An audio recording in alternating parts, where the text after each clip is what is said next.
On the evening of February 9, 2004, 21-year-old nursing student Maura Murray left her campus at the University of Massachusetts Amherst. She had told her professors she would be taking a week off, citing a family emergency. Around 7:27 p.m., she called her father, Fred Murray, to tell him she was heading to New Hampshire. She mentioned she would be staying at a relative's house, but didn't provide any details. That night, Maura was seen driving her 2001 Saturn sedan. Just after 7:30 p.m., her car veered off Route 112, a rural road in Haverhill, New Hampshire. The car struck a snowbank, the airbags deployed, but the crash wasn't severe. A passing motorist noticed the crash and stopped. Maura was seen near her vehicle, but when the motorist approached, she was gone. The car was still running, the headlights on, and Maura's belongings, her cell phone, credit cards, and driver's license, were inside. There were no signs of a struggle, and Maura had disappeared without a trace. The police arrived shortly after the crash was reported, and by then, Maura was already gone. A search began, but no sign of Maura was found. K-9 units, helicopters, and search teams combed the area, but they turned up nothing. When Maura's car was discovered in the snowbank, the scene was immediately secured by local law enforcement. The initial investigation revealed that the crash itself was minor, Maura's airbags deployed, but there were no significant injuries. The driver's seat was pushed back, indicating that she had likely been driving when the crash occurred, but the police could find no signs of struggle. After the crash, Maura was nowhere to be found. Her belongings were left behind inside the car, her cell phone, credit cards, driver's license, and purse. The car was still running when law enforcement arrived, and the headlights were on, suggesting that Maura had not intended to leave the car in the way she did. Haverhill police arrived at the scene shortly after the crash was reported, and within hours, the New Hampshire State Police and K-9 units were deployed to begin searching the area. The surrounding area was dense with woods, and the snow-covered terrain made it difficult to track any potential footprints or signs of Maura's movements. Law enforcement checked for signs of any other vehicles, but found no tire tracks leading off the road where Maura's car had been found. Search teams used helicopters to try and locate any signs of Maura in the surrounding woods, and ground teams combed the forests near the crash site, but after hours of searching, no sign of her was found. The challenge in the search lay in the lack of physical evidence indicating Maura's direction after the crash. Investigators noted that the snow and icy conditions made it difficult to track any footprints, and because Maura's car was found in an area that was difficult to access, there were few leads to follow. A local fire department assisted by deploying volunteers, and the search efforts expanded to include the nearby forested areas, roads, and rural trails where Maura might have gone for shelter or wandered. However, despite the initial intensity of the search, there was no indication that Maura had left the area. The first night of the search was a race against time. As temperatures dropped, Maura's family feared for her safety. It was very cold that night, with temperatures in the low teens, and Maura was not dressed for the weather. Authorities were concerned that she could have been disoriented from the crash and might be suffering from hypothermia. The following day, local news outlets began covering Maura's case, which brought in more volunteers. The New Hampshire State Police continued to organize searches, expanding the area of focus. They also started looking at nearby homes and buildings to see if Maura had sought shelter. Over the next few days, Maura's father, Fred Murray, arrived at the scene and started his own search efforts. He was an active voice in media interviews, keeping the case in the public eye and urging anyone who might have information to come forward. Fred was adamant about finding his daughter, but as the days passed, the case became more confusing. Despite the continuous efforts, the search teams could find no trace of Maura. Law enforcement continued to search the area for days, but the snow and heavy forest coverage made it nearly impossible to track her movements. One of the challenges investigators faced was the possibility that Maura may have left the area on foot after the crash. But if she did, there were no signs of her walking anywhere nearby. There were no tracks leading away from the crash, and the absence of any witnesses who had seen her left investigators at a loss. As the days passed without any physical evidence of Maura's whereabouts, investigators turned their attention to her personal life. They began to review her academic records, her recent activities, and her mental state leading up to the night of her disappearance. Maura had been struggling with the stress of her academic life and had recently been involved in a minor car accident prior to the crash that night. Investigators looked into whether Maura might have been emotionally distressed, which could have contributed to her disappearance. However, there was no direct evidence of a breakdown or self-harm. Days later, after no new leads and no confirmed sightings of Maura, the search was officially called off. But just as hope was fading, a gas station video surfaced showing Maura purchasing a bottle of Kahlua on the evening of her disappearance. It was the last confirmed sighting of her, but it raised even more questions. What happened to her after this moment? As the search for Maura Murray stretched into days and weeks without any significant breakthroughs, various theories began to surface. These theories were based on Maura's known emotional state leading up to her disappearance, her behavior the night she vanished, and the lack of physical evidence. While many of these ideas were speculations, they became part of the broader discussion about Maura's fate. One of the most prominent theories surrounding Maura's disappearance was that she had been suffering from emotional distress in the days leading up to her departure from the University of Massachusetts. Maura had been involved in a minor car accident just days before her disappearance. This accident seemed to have contributed to her emotional strain. It was reported that Maura had been struggling academically and was facing pressure from her family about her performance at school. Her academic struggles and the fact that she had withdrawn from some of her courses before leaving for New Hampshire indicated she might have been feeling overwhelmed. Additionally, her personal life appeared to be complicated, which might have exacerbated the situation. Some people speculated that Maura's decision to leave campus suddenly and drive to New Hampshire was the result of an emotional breakdown. The stress from her personal and academic life, compounded by the recent car accident, might have led her to leave without thinking clearly. Could she have simply driven off to escape her troubles? However, no evidence of self-harm or any suicidal intentions was ever found. Law enforcement never confirmed this theory, though they did consider the possibility of Maura being in an altered mental state during her disappearance. Another theory that gained attention was the idea that Maura might have been abducted after her car crash. Given the fact that she was last seen near the roadside, some theorized that a passing motorist or stranger may have offered to help her after the crash and then taken her. This theory was particularly strong early on, given that Maura's car was found abandoned with her belongings left behind, suggesting that she didn't leave of her own volition.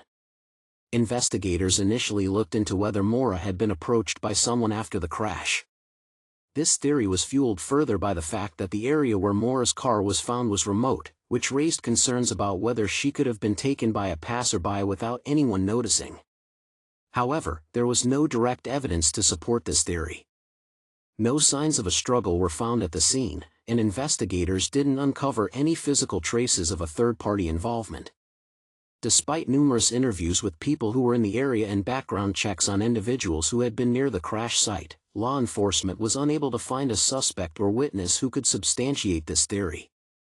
Additionally, the police continued to emphasize that Maura's personal belongings were left behind in the car, which made this theory less likely. If she had been abducted, it seemed odd that she would have left her purse, driver's license, and credit cards in the car. A third theory was that Maura had decided to disappear voluntarily. This theory suggested that Maura had chosen to leave her life behind and start fresh somewhere else. The stress she had been under in the weeks leading up to her disappearance could have driven her to make a drastic decision to escape everything, her school, her family, and the pressure she was feeling. Proponents of this theory pointed out that Maura had been under emotional strain and might have felt like running away was the only way to regain control over her life. The fact that she left without informing anyone about her true destination and left her belongings behind in the car seemed to fit this theory. The fact that Maura bought alcohol at the gas station before her disappearance could be interpreted as an indication that she was seeking to relax or escape. However, this theory faced challenges. No clear plan was found indicating that Maura had prepared to disappear. There was no money withdrawn from her accounts, no plans to travel under a different identity, and no evidence of communication with anyone about her whereabouts. Additionally, Maura's cell phone records did not indicate any communication with anyone she might have been planning to contact after disappearing, and no new activity was ever found on her bank accounts. Given these facts, the voluntary disappearance theory seemed increasingly unlikely, though not entirely impossible. A lesser-discussed theory was that Maura's disappearance was somehow connected to the hit-and-run accident she was involved in days before her disappearance. In the days leading up to February 9, Maura had been driving her car when she struck a guardrail on a rural road. The accident caused minor damage to her car, but it was clear that it left her emotionally shaken. She was reportedly upset after the incident, and the hit-and-run involved was a source of stress for her. Could the emotional impact of the crash have contributed to her decision to leave? Was she so rattled by the event that she wanted to escape the guilt or stress of the accident? While this theory has some merit, it lacks direct evidence linking the accident to her disappearance. There are several online theories suggesting that Maura's disappearance might have been witnessed by someone who either did not come forward or perhaps even played a role in her disappearance. Some theorize that Maura may have been seen talking to a man at some point after the crash but before she vanished into the woods. However, there are no confirmed sightings of Maura interacting with anyone after the crash, and police have interviewed people who were near the scene at the time.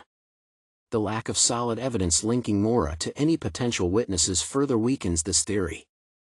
Given that Maura bought alcohol at the gas station before her disappearance, some have speculated that she might have been intoxicated or disoriented by the crash, leading her to wander off in an altered mental state. Alcohol can impair judgment, and it's possible that Maura could have gotten lost in the woods while trying to find help. While no alcohol tests were conducted on Maura after her disappearance, the fact that she bought alcohol suggests that she might have been seeking comfort or trying to cope with her emotional state. Still, the lack of any evidence of her being intoxicated after the crash makes this theory speculative.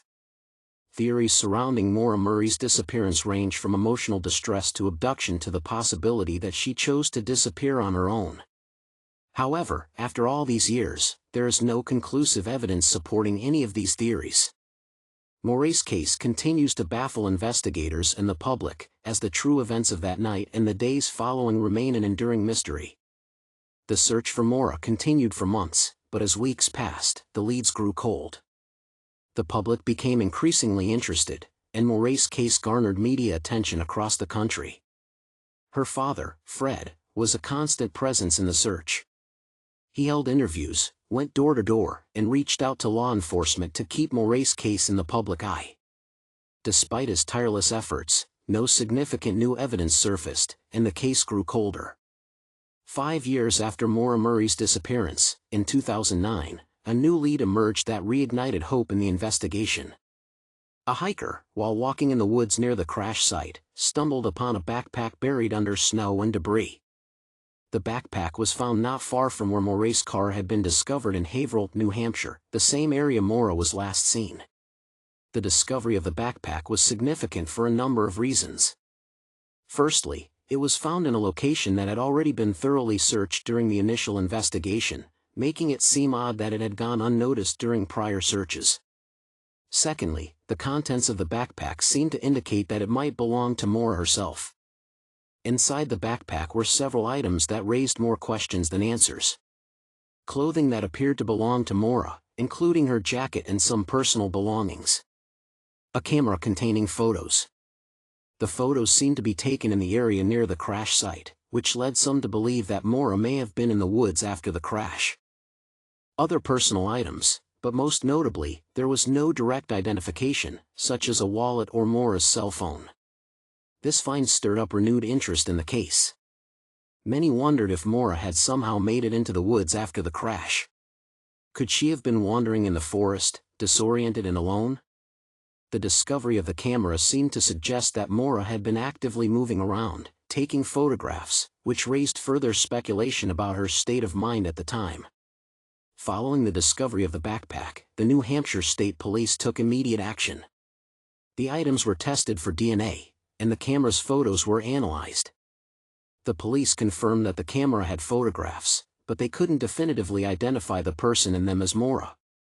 The images appeared to be taken in the area near the crash site, but the quality of the photos and the fact that they didn't provide clear context meant that they were inconclusive.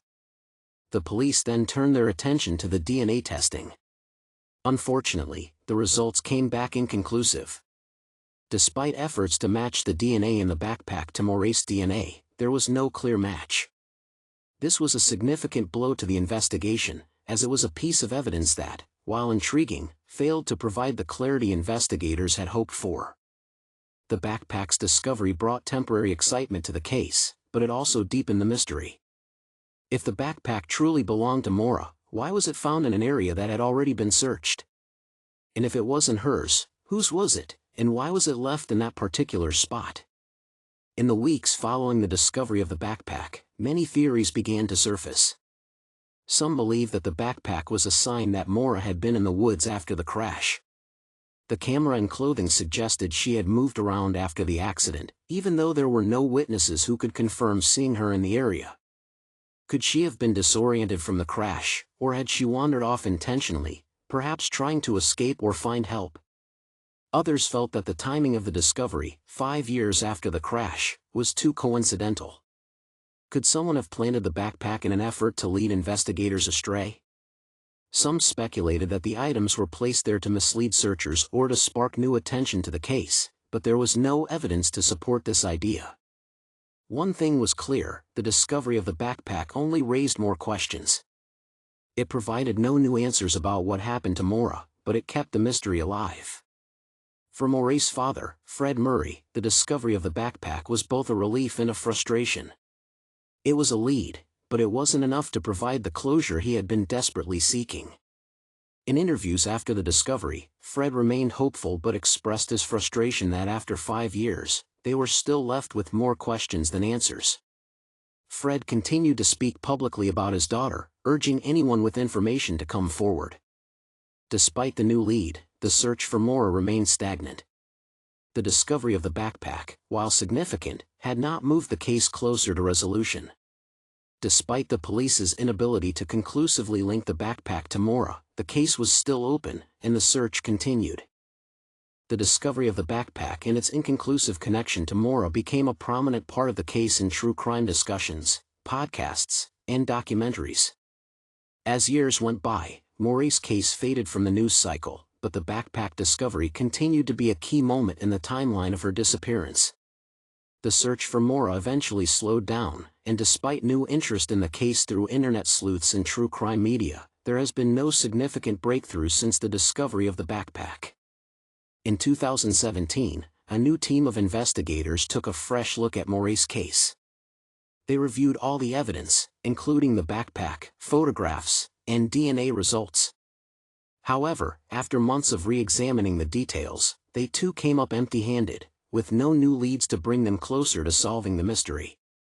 Despite the public outcry and repeated media coverage, Maura's case remains unsolved. Law enforcement continues to classify the case as open but cold.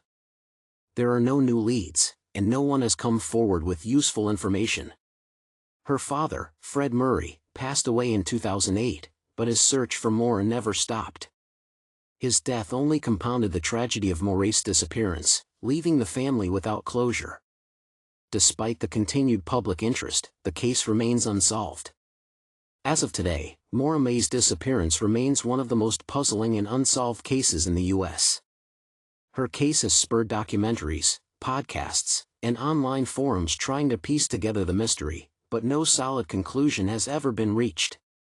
Maura would now be 42 years old, and her case remains open with the New Hampshire State Police. Where did she go? What happened to her? The questions remain unanswered, and Maura's family continues to hope for closure. But as each year passes, the chance of finding answers becomes more uncertain.